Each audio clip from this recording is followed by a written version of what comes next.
Welcome to Spotlight for Success by American Book Company. I am Devin Pintozzi, your host, and we are here at the ASCD ISTE conference on July 2nd, and really enjoying the time here in sunny San Antonio. I have here is our special guest, Dr. Rachel Schechter.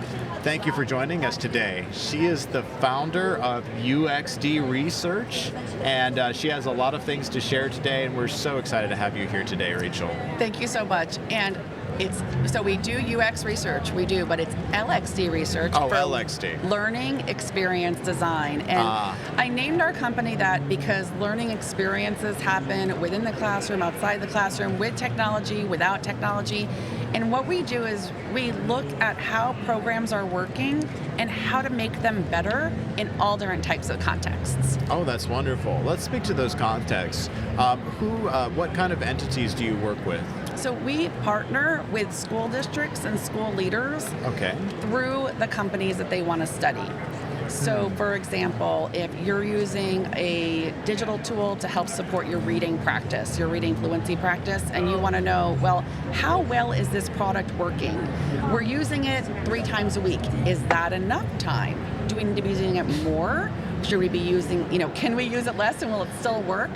The companies, we partner with the companies and yourself to kind of figure that out. What is the dosage that leads to those gains, and how big a gains are those gains?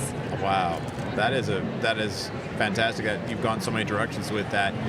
Can you share with us your journey on how you ended up going into this research track to help so many of these organizations out? It's so interesting to be around in EdTech at this time.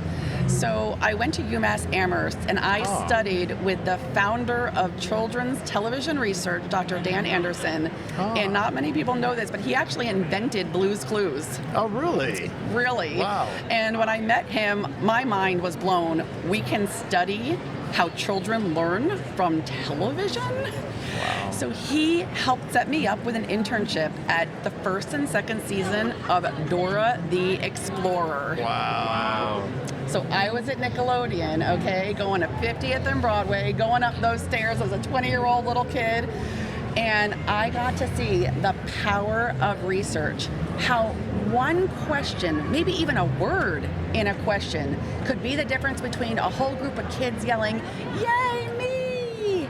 and crickets. Wow. That engagement is so critical, right? It's so critical. And unless you do the research, with the kids, we did 3 rounds of research for every step of the episode process, of which there were 3. Wow. Mm-hmm. That is incredible. So it's like really taking an action or an idea and concepting like a narrative. Exactly. And seeing really pedagogically what is going to work based on numbers. Exactly. It was like prototype research at first, and then it was kind of like alpha testing, and then it was beta testing. And that was done for every episode of Dora the Explorer. So maybe it's not a mystery that hundreds of millions of children watched and loved that show. Wow, that is so incredible. Yeah, so that was a pretty big high for 20 years old. That sure was. That's what you could imagine. That's amazing. So I went back to school, and reality set in, and I had to go get my first job. So I ended up actually working in arts administration for a little while, and kind of left the television scene just because not so easy to get a job in educational television. But I did ask the director of research, how do I get your job? How do I become a director of research at Nickelodeon? And she said, Rachel, you got to go get your PhD because we are researchers. And I was like, I always remembered that, right? So after working in arts administration and being a teacher, being in the classroom, working with parents, I was like, yeah, I got to go back and really get those answers to all of those questions that kept popping up in my head. And that's really what researchers are, right? We just are nonstop question askers. And then we try to find that data to help answer the questions. So as I was finishing up my PhD, the internet came about, and suddenly CD-ROMs were connected to the internet. And I was like, wow, that's neat. We can see what students are learning and measure it as they're learning, so embedded assessment. Okay, I was right there. Oh, nice. Yeah, Right on the ground level. Right on the ground level, so I looked for a position where I could be researching embedded assessment, and that's how I became eventually the director of research at Lexia Learning. Wow. And I was there for 8 years. Wow, that's amazing. Thank you. Wow, and you kind of work with some amazing partners over the years. Thank you for watching Spotlight for Success. I am Devin Pintozzi, Chief Operating Officer of American Book Company. We are located here in our headquarters in Woodstock, Georgia. All of our materials are printed in USA. We have course books, ebooks, and online testing in grades K through 12, in mathematics, ELA, science, and social studies. These materials are all designed to help students achieve higher scores on their state-specific high-stakes assessments. We guarantee score improvement. You can get free samples of our materials either in print or in electronic formats at abck12.com. We look forward to hearing from you. Oh, yeah, really incredible. And really, with Lexi, I was able to work with just school districts of all sizes, learning about what kind of data they were interested in. I was the internal creator of all the assessments at Lexia. And then I wanted to work for more companies. I mean, that was the main thing. I wanted to see how lots of products worked, and not just in literacy, because I came from, studying all different subjects. And that's what brought me to HMH, and I was the Vice President of Learning Sciences at HMH as they were kind of working on their digital transformation. Wonderful. Wow.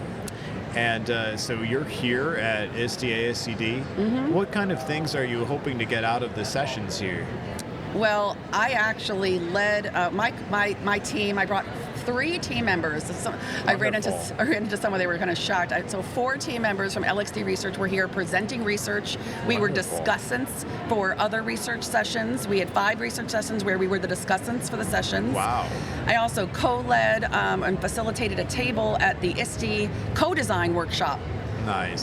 We were with Padlet. We were at the Padlet table. And we worked with them on their ISTE seal. Oh, great. Yeah, so it was really, really nice to be with a client and talk to educators about new features that they're working on.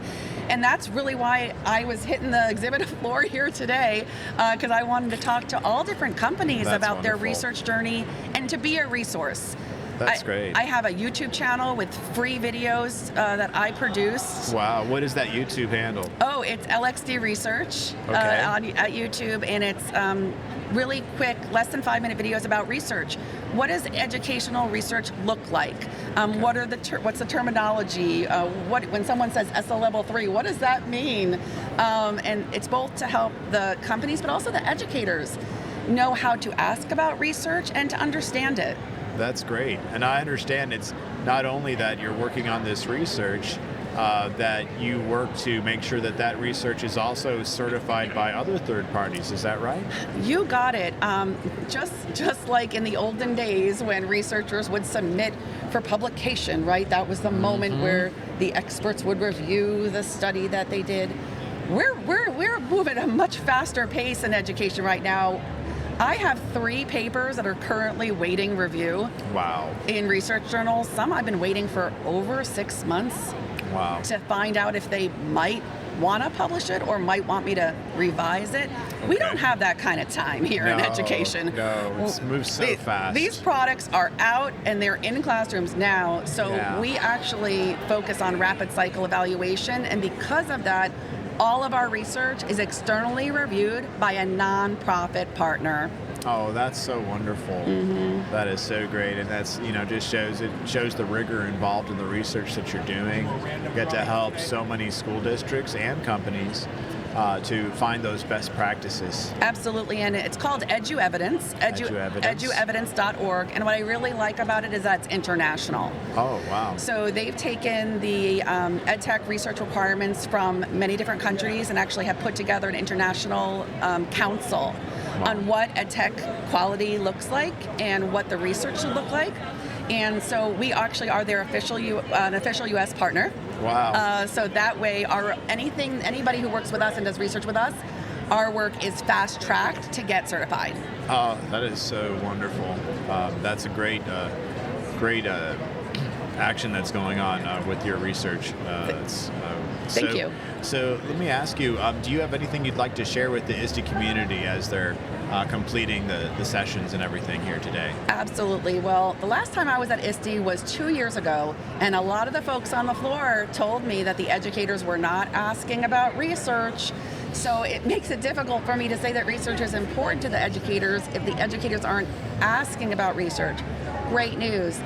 Many more people are asking about research this conference than there have in the past. And I would say keep asking, because if you're not asking about the research that's been conducted, or even, were teachers involved in making the product? Were those teachers involved in the user research, making sure that's meeting their needs as it's being designed? These things should be transparent, written down, documented, validated by a third party. It is not difficult to do, it's not expensive to do, but a lot of the companies don't do it. Well, that's something you definitely can't afford not to do. Yes. It's very important to get the research done. There's so many people that need to see the numbers and need to see that there's been some verification.